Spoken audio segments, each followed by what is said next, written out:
जैसे किसी जादूगर की जान पिंजरे में बंद तोते में होती है ना, वैसी इस फिल्म की जान इस फिल्म की कहानी में है, यानी स्क्रिप्ट में है। मैं बात कर रही हूँ फिल्म महाराजा की, जो कि थिएटर से अब ओटीटी पे पहुंच चुकी है।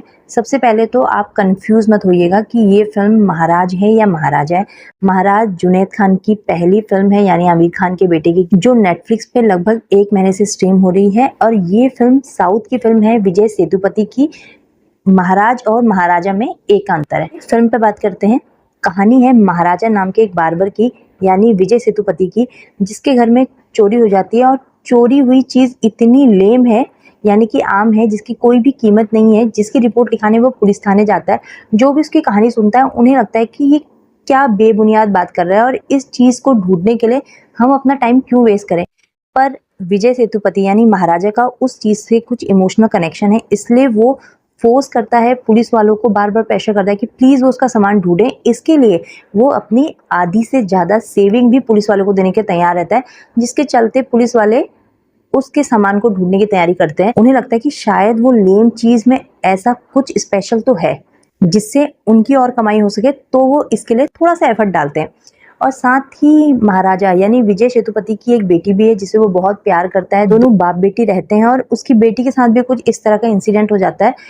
ये सारी कहानी एक साथ चलती है।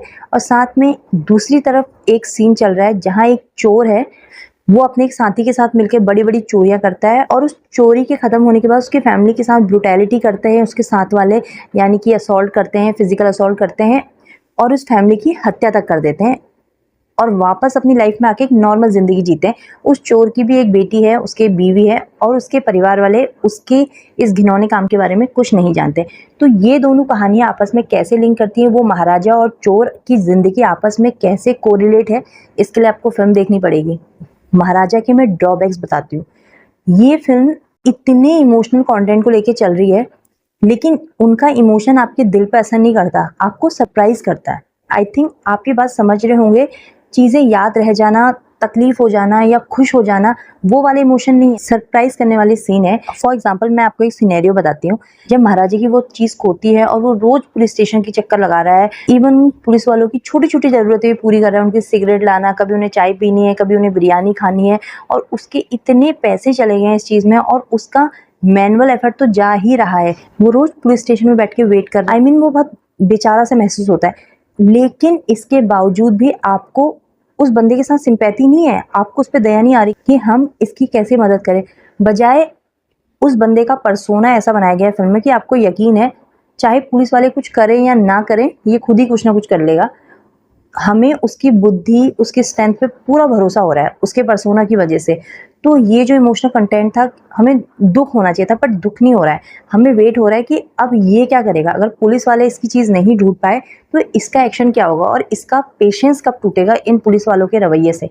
साथ ही उसकी बेटी के साथ भी एक इंसिडेंट होता है, वो भी चीज आपको तकलीफ नहीं देती। आप वेट करते हैं कि महाराजा का नेक्स्ट एक्शन क्या होगा इसके बाद। तो मुझे इमोशनल कनेक्शन कम फील हुआ, जबकि सीन्स भर भर के थे। आपको बुरा लगना था, आपके आंसू आने चाहिए थे, लिटरली ऐसे सीन थे इस फिल्म में। रही बात वायलेंस की और एक्शन की, मुझे नहीं लगता कि ये बहुत जोरदार एक्शन था। आजकल हम ऐसा एक्शन रेगुलर फिल्म में देख ही रहे हैं। मुझे ऐसा कोई सीन याद नहीं है जो मैं बता सकूं कि बहुत ही ज्यादा ब्रूटल था। ऐसा पहले आपने कभी नहीं देखा। एक ड्रॉबैक और, जब फिल्म स्टार्ट होती है तो लगभग हाफ एन आवर ये बिल्कुल सही से चलती है, लेकिन इसमें पास्ट एंड प्रेजेंट के सीन जोड़े जाते हैं। तो उसमें आपको अपना दिमाग खुद इस्तेमाल करना है कि ये कब पास्ट की बात हो रही है और कब प्रेजेंट डे की बात हो रही है। मैं ये नहीं कहूंगी कि बहुत इंटेलिजेंट राइटिंग थी, पास्ट डालना प्रेजेंट डालना। ये ऑडियंस को कंफ्यूज कराना चाहते थे मेकर्स, इसलिए उन्होंने ऐसा किया। क्लाइमैक्स शॉकिंग है और अनप्रिडिक्टेबल है। 90% लोग इस तरह का क्लाइमैक्स शायद नहीं सोचेंगे, लेकिन मैं फिर वही कहूंगी कि क्लाइमैक्स देख के आपको बहुत बुरा लगना चाहिए था, बहुत गंदा फील होना चाहिए था। लेकिन इतना ज़्यादा फील होता नहीं है। हमें मिजरेबल फीलिंग नहीं आती, शॉकिंग फीलिंग आती है, जो कि मैं आपको पहले बता चुकी हूँ। बात रही परफॉर्मेंस की, मैं पहले से ही विजय सेतुपति की कॉमिक टाइमिंग की बहुत ज़्यादा फैन थी, पर इंटेंस काम भी वो बहुत अच्छा करते हैं। सरप्राइजिंग एलिमेंट मेरे लिए इसमें अनुराग कश्यप थे। सीरियसली मैंने उन्हें जितनी हिंदी फिल्मों में देखा है, वो एज अ एक्टर इतनी आसानी से एक्सेप्ट नहीं हो पा रहे थे, बट यहाँ पे इस फिल्म में आपकी ये धारणा चेंज हो जाएगी। अनुराग कश्यप ने बहुत ठहराव वाला काम किया है, और आई थिंक जो रोल उन्हें दिया गया है उसके लिए वो बिल्कुल परफेक्ट है। उनका वजन बहुत बड़ा हुआ है, आपको रिलेटेबल लगेंगे कि ये साउथ का ही बंदा है। इसकी मेरिट ये है कि ये इंगेजिंग फिल्म है। आप जानते हैं कि फिल्म में क्या-क्या चीज़ होंगी, लेकिन आप फिर भी वेट करते हैं और सीन बाय सीन देखते चले जाते हैं। तो ये फिल्म आपको बोर नहीं करेगी, एंगेज करेगी, बट मुझे नहीं लगता कि आप इसको रिपीट में देखेंगे। और विजय सेतुपति के लिए एंड अनुराग कश्यप के लिए ये फिल्म ज़रूर देखिएगा। Till then bye bye, take care and please like, share and subscribe my YouTube channel. और आपको मेरा रिव्यू अच्छा लगा हो तो कमेंट बॉक्स में ज़रूर बताइएगा।